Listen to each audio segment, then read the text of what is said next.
오늘 함께 읽으실 말씀은 사도행전 25장 13절에서 27절까지의 말씀입니다. 수일 후에 아그리빠 왕과 버니게가 베스도에게 문안하러 가이사랴에 와서 여러 날을 있더니 베스도가 바울의 일로 왕에게 고하여 이르되 벨릭스가 한 사람을 구류하여 두었는데 내가 예루살렘에 있을 때에 유대인의 대제사장들과 장로들이 그를 고소하여 정죄하기를 청하기에 내가 대답하되 무릇 피고가 원고들 앞에서 고소사건에 대하여 변명할 기회가 있기 전에 내주는 것은 로마 사람의 법이 아니라 하였노라.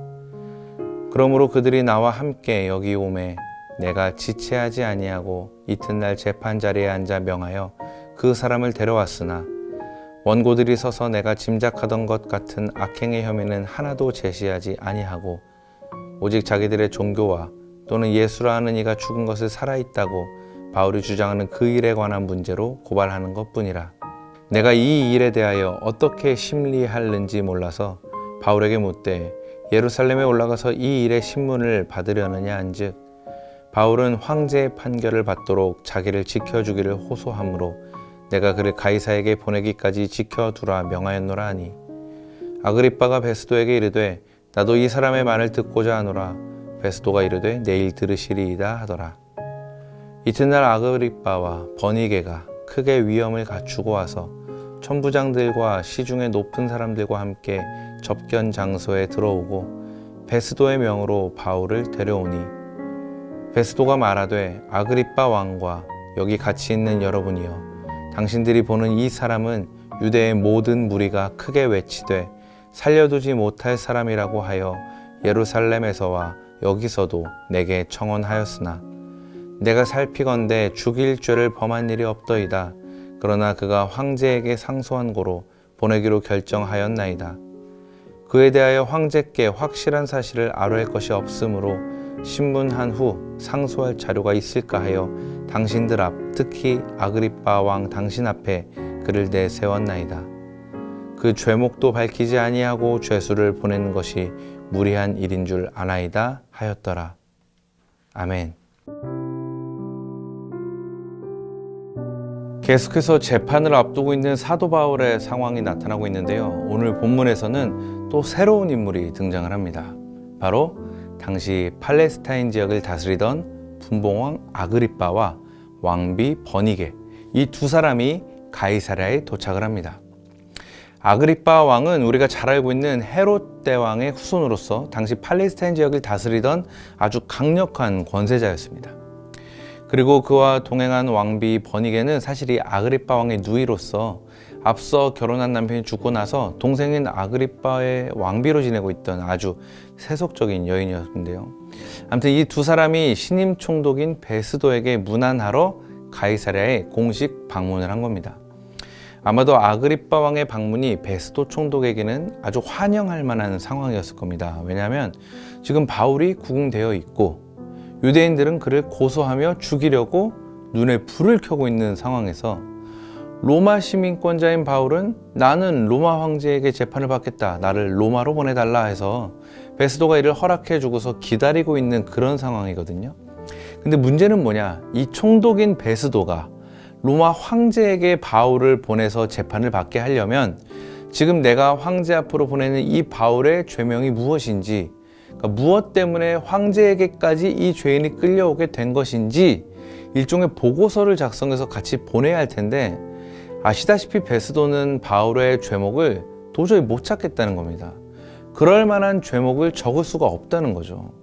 그러니까 밖에서 유대인들이 하도 난리를 쳐서 일단 잡아다 놓긴 했는데 아무리 들여다봐도 바울의 죄를 명백하게 찾을 수가 없는 그런 난처한 상황에서 지금 아그리빠 왕이 가이사랴에 도착을 하자 베스도 입장에서는 옳거니 잘 됐다, 바로 지금이다 하면서 아그리빠 왕 앞에서 자연스럽게 이 바울의 얘기를 꺼낸 겁니다.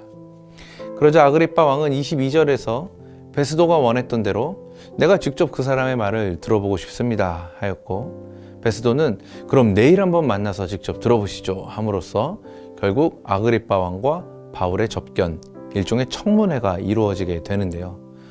본문 23절의 말씀을 보면 그 장면을 이렇게 묘사하고 있습니다. 이튿날 아그리빠와 버니게가 크게 위험을 갖추고 와서 천부장들과 시중의 높은 사람들과 함께 접견 장소에 들어오고 베스도의 명으로 바울을 데려오니. 자, 지금 이 상황을 한번 머릿속에 그려봅시다. 지금 이 방 안에 있는 대표적인 사람들은 누구누구죠? 신임 총독인 베스도, 그리고 그를 문안하기 위해 공식적으로 방문한 아그리빠 왕과 왕비 버니게, 그리고 이 논쟁을 일으킨 장본인이자 죄수의 신분인 바울, 이렇게 셋입니다. 자, 근데 여기서 특별히 아그리빠 왕과 왕비 버니게의 모습을 성경은 이렇게 묘사하고 있습니다. 크게 위험을 갖추고. 앞서 말씀드린 것처럼 아그리빠와 버니게는 그 지역 일대를 다스리는 왕과 왕비입니다. 그리고 지금 이들이 이곳을 방문한 이유는 신임 총독으로 부임한 베스도와 정치적인 인사를 나누기 위함입니다. 게다가 지금 바울을 만나는 이 자리는 자신의 권력과 영향력 등을 감안해서 신임 총독 베스도가 아그리빠 왕에게 특별히 청하여 만들어진 청문회 자리였습니다. 그래서 지금 이 자리에는 많은 유대인들과 높은 관료들, 또한 그 도시의 지도자들이 굉장히 주목하며 관심 있게 지켜보고 있었을 겁니다.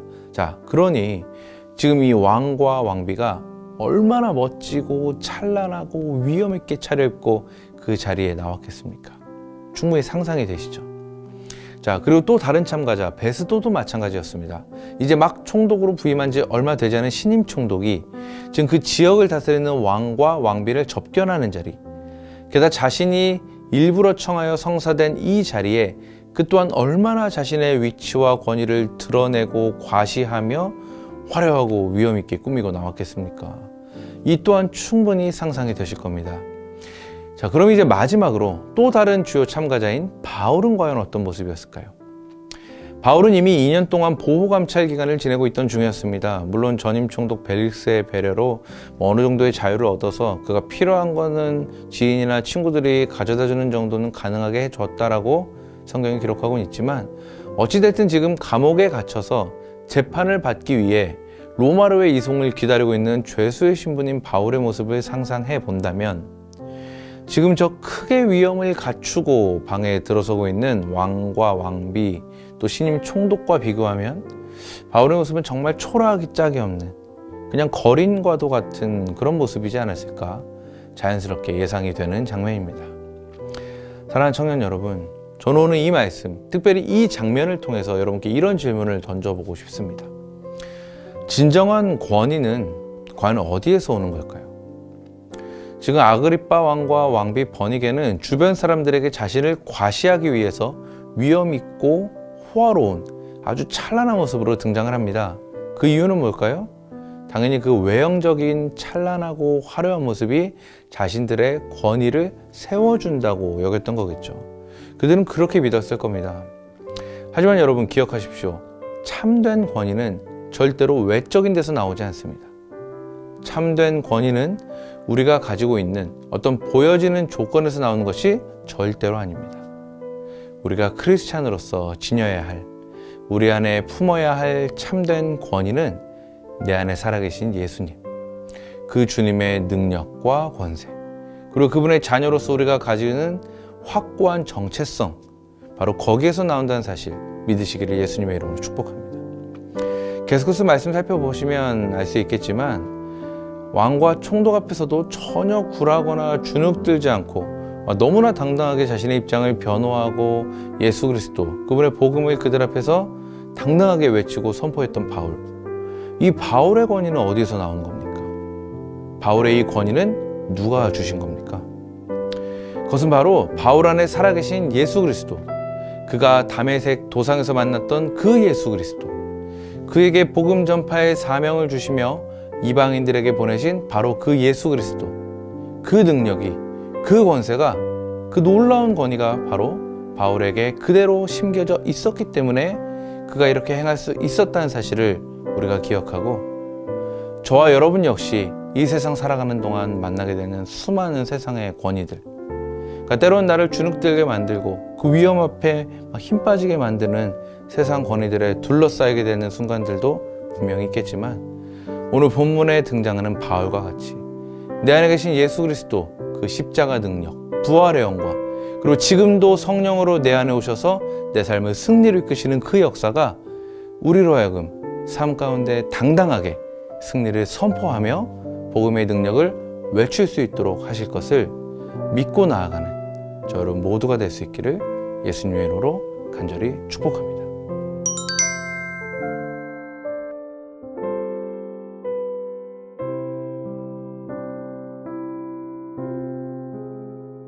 기도하겠습니다. 온 천지 만물을 지으시고 지금도 통치하시는 완전하신 하나님, 세상 그 무엇과도 비교할 수 없는 권세와 능력이 오직 당신께 있음을 선포하며 고백합니다. 나는 연약하고 보잘것없는 존재이지만 내 안에 계신 언제나 나와 함께 하시는 주님이 세상 그 무엇보다 크고 위대한 주님 되시오니 그 주님의 권세와 능력을 가지고 세상 가운데 당당하게 나아가 주의 복음을 선포하는 내가 되게 하옵소서. 감사드리며 가장 높고 위대하신 그 이름 주 예수의 이름으로 기도합니다. 아멘.